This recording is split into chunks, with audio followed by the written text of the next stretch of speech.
que eu, pessoalmente, nunca tive uma aula boa na vida sobre esse assunto, especificamente para o Enem. A única coisa que eu tive foi um pedacinho de literatura que falaram de artes, mas que de longe não te ajuda a resolver a prova do Enem. Então eu tive que ir atrás e aprender sozinho um monte de macete em relação a artes, porque tem um peso razoável. Não tem como você chegar perto de gabaritar a prova de linguagens sem ter um conhecimento mínimo. Então eu resolvi fazer esse vídeo, que eu vou separar em 3 partes, para te contar basicamente tudo que eu sei de artes para o Enem, bem focado na prova, do jeito que cai. E eu vou quebrar esse vídeo em capítulos, para você poder ir para a parte que você quiser. A primeira parte eu vou falar sobre conceitos de artes, que eu acho que é muito importante você ter uma noção para responder as questões de interpretação, que são quase todas as questões do Enem. Depois eu vou falar um pouquinho sobre questões de artes e que modelo você pode usar para resolver essas questões. E por último eu vou falar de teoria, que é o que teoricamente você deveria saber para a prova de artes, mas que é ensinado de um jeito bem errado na minha visão, e eu vou te falar exatamente o que é importante você saber mesmo,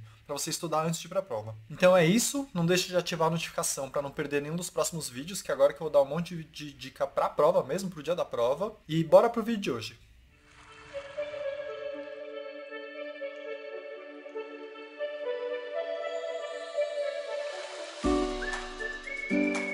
Então vamos começar com a parte de conceitos que você tem que ter em mente para conseguir interpretar direito uma questão que envolve artes. E se o que eu te contar agora for muito novidade para você ou te deixar muito confuso, depois dessa sessão de conceitos eu vou te passar um episódio de uma série que tem no streaming para você procurar, que vai deixar bem mais claro o que eu quero te falar sobre esses conceitos, que são importantes para você conseguir interpretar uma questão para entender o ponto de vista da pessoa que está falando sobre artes. Porque nem sempre uma questão de artes vai falar sobre uma obra. Às vezes vai falar sobre o conceito mesmo. O que é artes? Então, o que eu quero dizer nessa parte aqui de conceitos? 1. O que é artes? O que pode ser considerado artes? 2. Qual que é a função da arte? Ou se a arte precisa ou não precisa ter uma função? Deve ou não ter uma função? 3. Quanto tempo dura um projeto artístico? E 4. Qual que é a relação da arte com o seu telespectador, com o seu observador? E é muito importante falar sobre essas 4 coisas porque elas têm se desenvolvido e têm mudado ao longo dos anos. Então, uma visão mais clássica de artes de 100 anos atrás, de 150 anos atrás, é muito diferente de uma visão que a gente tem de artes hoje em dia, em todos esses aspectos que eu te falei. Então vamos começar com o que é artes. E eu lembro que quando eu era criança, a minha visão de arte era uma pintura, um quadro famoso. Quando eu ia para aula de educação artística, a gente era ensinado a desenhar, a pintar, no máximo fazer uma escultura, e se limitava a isso a minha visão de artes. E hoje o que a gente vê é que muita coisa é considerada artes. Para você ter uma ideia, a definição de artes pelo dicionário é algo tão simples quanto atividade criativa. Então aí você coloca um espectro de algo super restrito, como um quadro é artes. Só que você coloca algo super abrangente, como qualquer atividade humana criativa é considerado artes. E quando você lê uma questão de artes, se for interpretativa, para você tentar entender o ponto de vista da pessoa que fez aquele textinho ou aquela questão, você precisa situar em que lugar desse espectro o autor está colocando as artes. E aí então você vai ter uma visão mais antiga. Você já ouviu falar que o cinema é a 7ª arte? Se o cinema é a 7ª arte, numa visão mais antiga, mais conservadora, você tem pelo menos mais 6 outros tipos de artes, que é uma matéria que você pode até estudar antes. Mas pela definição de dicionário e a definição mais usada hoje em dia, você tem algo muito mais abrangente, que artes pode ser algo que não é nenhum objeto. Artes pode ser uma experiência, por exemplo. Artes pode ser uma instalação. Artes pode ser uma dança. Você começa a expandir a definição para várias outras coisas, além da minha primeira visão quando criança lá, que era uma pintura, depois para essa visão de 7 artes, e aí tem uma visão bem mais expandida, que é o que a gente vai acabar vendo um pouco mais em teoria. Mas para você ter essa ideia que quando você lê um texto, dependendo da época, dependendo das palavras que o autor usa, ele vai situar artes em algum lugar desse espectro. Como quase tudo, artes pode ser quase tudo, como algo bem específico. Então o primeiro conceito que eu quero que você fique atento é sobre o que é artes. Não feche a sua mente para algo específico. Artes pode ser muita coisa. E o Enem trabalha com isso. Trabalha com estereótipos, trabalha com preconceito. Então você precisa sacar qual que é a visão de artes que a questão está cobrando. E eventualmente vai estar até criticando uma visão de artes muito conservadora, falando que algo mais novo não é considerado artes. E o Enem trabalha com esse tipo de coisa. Trabalha para quebrar as visões antigas sobre determinados temas em especial artes. E isso tem tudo a ver com o segundo conceito que eu quero que você conheça, que é qual que é a função da arte.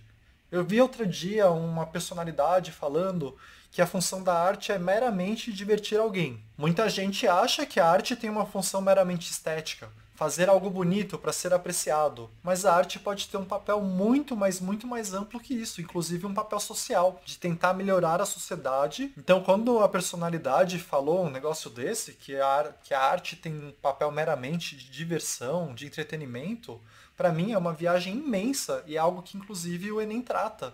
É meio que uma alienação. A gente pode usar a arte para questionar as coisas do dia a dia que estão erradas, que estão afetando alguém negativamente. Então, quando você pega, por exemplo, um fotógrafo que é um dos mais famosos do mundo, Sebastião Salgado, um fotógrafo brasileiro, e ele tem um monte de foto retratando a fome na África, por exemplo. Ele não está tirando uma foto, que é uma das modalidades de arte, para simplesmente fazer algo bonito. Ele está tirando aquela foto para tentar conscientizar todo mundo de olha como tem coisa errada no mundo, olha como a gente tem que mudar. Quando o Picasso também fez aquele quadro famoso dele, Guernica, que inclusive acho que já caiu no Enem, que é sobre a guerra, sobre como a guerra traz destruição, como a guerra é um caos, também tem um papel social, do tipo, ó, como tá errado fazer isso. Então, falar que a arte é simplesmente para ser exposta como algo bonito, ou simplesmente para divertir, é uma alienação mesmo. Então você tem que entender na hora de interpretar uma questão, se é a pessoa que está falando sobre arte, qual visão de arte ela tem? Essa visão conservadora ou essa visão abrangente que a arte tem sim um papel importantíssimo social? E eu acho que isso faz um link super bacana com o terceiro conceito que eu quero que você saiba, que é assim, quando você faz algo que é considerado arte, aquilo tem que durar para sempre? Tipo uma Mona Lisa que a gente deixa no museu e ninguém pode tocar e vai ficar lá eternamente, por isso que a gente tem que ajustar a temperatura do ambiente, tem que ajustar a umidade do ambiente, tem que colocar as pessoas a não sei quantos metros, não pode deixar tirar certas fotos porque o flash pode estragar a pintura. Ou arte pode ser algo extremamente efêmero, que você faz a arte e ela acaba em seguida. E a resposta para isso, o conceito que você tem que saber, é que pode ser ambos, pode ser qualquer um deles. Inclusive, tem movimentos artísticos mais recentes, que a gente chama de pós-modernistas, que trabalham com essa questão de talvez a nossa sociedade esteja errada em ser muito efêmera, em ter produtos que vão quebrar em seguida, com obsolescência programada, e que as nossas relações estão fadadas ao insucesso e a terminarem rápido, porque não há mais um vínculo nas relações duradouro, que é um tema super explorado na sociologia que cai no Enem também. Quando a gente fala de Bauman e modernidade líquida, ele fala sobre isso, na forma de um livro. Mas tem movimentos artísticos que tentam fazer uma obra que se acaba logo em seguida. Então eles usam, por exemplo, alimentos que vão apodrecer em seguida. Então a obra existe hoje, mas não vai existir daqui a 3, 5 dias. Vai começar a ficar fedida. E aí também o próprio movimento é a crítica à sociedade. E outros movimentos que tentam usar só coisa reciclável, só lixo, para fazer uma obra. Também com essa questão, que a gente não está fazendo muito mais coisa do que a gente precisa, porque a gente produz para que a coisa quebre e sobre. Então a gente precisa usar essas coisas de uma forma produtiva. E aí volta no aspecto de função social. Mostrar para o mundo como tem coisa errada por meio da arte. Mas também trabalha com esse terceiro conceito que eu te falei, que é, não precisa ser uma obra para durar para sempre. Essa é uma obra que vai durar pouquíssimos dias. E aí tem uma grande função social nessa obra. E ela está muito mais interessada em produzir uma lembrança ou fazer a pessoa pensar do que existir para sempre. E isso me leva ao quarto conceito que eu queria que você pensasse a respeito, que é qual que é a nossa relação com um projeto artístico. Então, quando você pensa numa pintura, a nossa relação é de observador, que se afasta e fica olhando, contemplando e talvez ache aquilo bonito. Mas o que tem hoje em dia é um monte de projeto artístico que você interage com o projeto, que você pode tocar, que você pode mudar, que você ajuda a pessoa que criou aquela arte inicial a fazer uma nova arte por meio da sua contribuição. Isso também acontece pela internet, mas às vezes acontece numa instalação que você vai e em vez de estar escrito não toque, vai estar escrito não só para você tocar, como talvez fazer o que você quiser com aquilo que está exposto. Então esse é o quarto conceito. E para recapitular, são 4 conceitos que eu acho que vai te ajudar muito a interpretação. O que é arte? E pode ser uma gama de coisas. Qual a função da arte? Ela pode ter como pode não ter. Eu pessoalmente prefiro a visão de que arte pode e deve ter um papel social para melhorar a sociedade. Quanto tempo pode durar um projeto artístico? Pode ser para sempre, pode ser, por exemplo, arquiteturas de Roma Antiga que ainda existem, como pode ser algo feito de alimentos que vai acabar em 3 dias. E o quarto conceito seria de qual que é a relação do espectador com a arte. É só de assistir ou pode tocar? Então são esses 4 conceitos. Não tem resposta certa. O importante é você entender na questão qual é a visão do cara em relação à arte. Que aí vai ficar muito mais fácil achar a alternativa certa. E tem um episódio de uma série do streaming mais famoso que é fantástico. Se assistir só esse episódio, e esses 4 conceitos que eu te falei vão ficar muito claros e é bem legal também. Eu vou colocar na descrição, você dá uma olhada. Vou colocar na descrição assim: assistir episódio tal, de série tal, de tal streaming. Então, para começar o meu guia completo de artes para o Enem, era isso que eu queria te falar, esses 4 conceitos. Vamos para a segunda parte do vídeo, que é questões de artes que caem no Enem. E essa parte também acho bem legal, que também como a primeira parte você não vai ter aula em lugar nenhum e te ajuda na prova. Então tem a maioria das questões de artes do Enem tem um formato.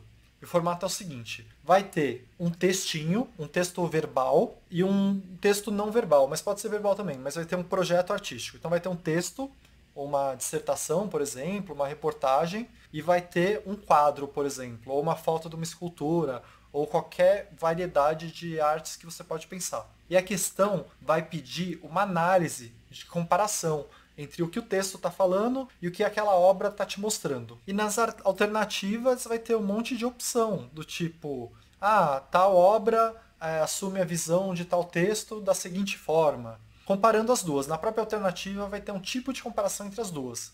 E aí você tem que acertar o tipo de comparação. Tem 2 jeitos de fazer uma questão assim. E esse tipo de questão, que é o que mais cai para artes, eu gosto de fazer dando uma pensada antes de ler as alternativas. Porque eventualmente você descobre a resposta antes de ver as alternativas. Quando você vê as alternativas, já fica claro, é essa. E tem uma forma um pouco mais subjetiva de resolver esse tipo de questão e uma forma um pouco mais objetiva. A forma mais subjetiva é pensar, no geral, qual que é a relação do quadro com o texto. E aí você pode pensar assim: esse quadro está confirmando o que foi falado no texto? Esse quadro está criticando o que foi falado no texto? Esse quadro concretiza algo abstrato que foi falado no texto? Ou inverso, o texto tem uma visão concreta, o quadro traz uma visão abstrata da mesma coisa? Ou o quadro está exemplificando o que foi falado no texto, está complementando o que foi falado no texto? Ou o texto traz uma visão mais restrita de algo e o quadro traz uma visão mais abrangente de algo?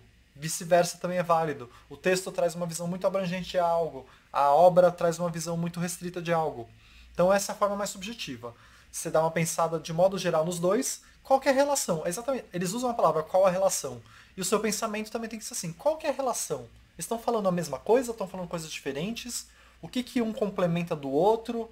Ou às vezes está criticando, um está falando negativo, um está falando positivo. Isso também vale para a questão que compara 2 textos verbais, não só as questões de artes, mas é um dos jeitos de resolver. O segundo jeito de resolver, na minha opinião, é um pouco mais objetivo, porque eu uso um método para resolver. E se você quiser saber mais detalhadamente o que é esse método, você pode ir para o meu guia de linguagens, meu guia completo de linguagens, que é a última parte do vídeo eu fico falando um tempão sobre isso. Mas é basicamente assim: eu uso um método que eu separo 3 atributos e comparo os 3 atributos do texto verbal com o texto não verbal. O primeiro é a forma, o segundo é o conteúdo, o terceiro é a intenção. Simplificadamente, eu penso assim: a forma do primeiro texto é igual à forma do segundo texto? Isso pode, quando é artes, no geral a forma já é diferente. Quando são 2 textos verbais, um pode ser, por exemplo, uma dissertação, um pode ser um conto, um pode ser uma charge, um pode ser uma novela. Então você compara a forma. O outro é conteúdo. O que esse texto está falando? É a mesma coisa que essa imagem está falando? E a última coisa é a intenção. O cara que escreveu esse texto tinha uma intenção de afetar a pessoa que está lendo, da mesma forma que o cara que fez esse quadro tinha intenção de afetar a pessoa que estava vendo esse quadro? A intenção dos criadores era a mesma? Então eu avalio nesses 3 atributos. E eu fiz um vídeo que eu resolvo uma questão de linguagens dessa forma, seguindo esse método. Eu vou colocar o link aqui. E se você quiser mais informação, você também pode ir no meu guia de linguagens. Então é isso que eu queria te falar. Essa parte era para te falar sobre o jeito que cai, como você pode resolver. de uma forma mais estruturada uma questão de artes. E aí vamos para a terceira parte do vídeo, que é de teoria. E aqui eu vou falar o que é ensinado e que em teoria pode cair na prova, e o que eu acho que é realmente importante que você saiba. O normal para artes é seguir um modelo de história da arte e uma visão cronológica, de como foi meio que evoluindo a arte, mudando a arte ao longo dos anos. E essa visão, que é a mais ensinada em escolas e que teoricamente pode cair no Enem, mas na prática cai menos, é assim. Tem uma arte lá atrás, no que a gente chamava antigamente de pré-história, que não fala mais assim, que é a arte rupestre, que é aquela arte, por exemplo, que a gente encontrava nas paredes das cavernas. É meio importante você saber um pouquinho disso, porque tem no Brasil, por exemplo. Aí depois você vai para uma visão assim, pode ter arte do Egito, e você chega na parte mais clássica, que é Grécia e Roma. Então você vai ter uma comparação, por exemplo, de arquitetura românica com arquitetura árabe com arquitetura gótica. Isso pode cair. Como que é uma igreja mais românica, como que é uma igreja mais gótica? O que é um arco árabe, o que é um arco gótico? E as características. Também vai para uma comparação do tipo, aí veio a Renascença e a arte da Renascença, que retomava a arte clássica, comparada com a barroca. E aí você tem que falar de contraste. E aí, por fim, a gente vai para o que cai mesmo, que é a partir de vanguardas europeias, e é isso que eu acho que você tem que se focar. Não é que o resto não pode cair, mas o que eu vejo que é mais importante, que cai com uma frequência bem maior, é a partir desse momento. Então você vai ter que saber lá a partir de impressionismo. Saber impressionismo, futurismo, expressionismo, dadaísmo, surrealismo. Vanguardas europeias você tem que cubismo, você tem que dominar. E para saber isso, você tem que saber o nome de cada movimento, as características básicas e pelo menos um exemplo, uma pessoa importante desse momento, desse movimento. E a gente vai para outro tema muito importante que vale a pena você se focar bastante também, que é Semana da Arte Moderna. É legal você conhecer bastante sobre isso. E por último, movimentos pós-modernistas. E para te ajudar um pouquinho mais, eu vou colocar na descrição quais são as vanguardas europeias e quais são os movimentos que vale a pena se conhecer do pós-modernismo. E aí você pesquisa, e é o que eu te falei, o que é aquele movimento, principais características, e pelo menos um nome famoso, para você ter uma ideia, e se cair na prova, você bate o olho e já sabe do que se trata. Fora isso, acho que vale a pena você estudar bem Semana da Arte Moderna, saber um pouquinho de Tropicália, cinema novo, essas coisas caem também. E para mim essas são as prioridades. Para te falar assim, eu acho que para trás de impressionismo é bem mais difícil cair. Só arte rupestre, que acho que vale a pena você dar uma pesquisada extra, porque por um acaso tem no Brasil. O resto cai super pouco no comparativo. Se você tiver tempo sobrando, dá uma olhada em tudo. Dá uma olhada em história da arte completa. Agora, se você já tem que fazer um estudo mais focado, que é o que eu faria, eu acho, porque apesar de cair bastante arte, você tem um monte de outro assunto para estudar, de impressionismo para frente se torna mais provável de cair na prova do Enem. Mas eu ainda te diria que a parte 1 e 2 do vídeo vai te ajudar mais, porque é uma prova de linguagens, e uma prova de linguagens é muito mais interpretativa do que teórica. E as dicas que eu tenho para te dar de interpretação são essas que eu te falei, de saber esses conceitos, já ajuda muito na hora de ler um exercício, e saber resolver uma questão quando compara um texto verbal com não verbal. E com isso, basicamente, eu te passei quase tudo que eu sei para a prova do Enem, em termos de artes. O que mais? Eu recomendo que você veja o episódio que eu vou colocar na descrição da série, que acho que ajuda bem nessa questão de conceitos. Outra coisa que você pode fazer durante a sua vida é se interessar mais por artes, porque eventualmente é algo que você vê no seu dia a dia, às vezes até nas mídias sociais, você vê algo que se torna um movimento artístico, ou que é uma tendência, ou que retoma a arte antiga, você começa a criar um olhar para essas coisas. Com isso, está terminado o meu guia completo de artes para o Enem. Eu espero que te ajude muito na prova de linguagens, e obrigado!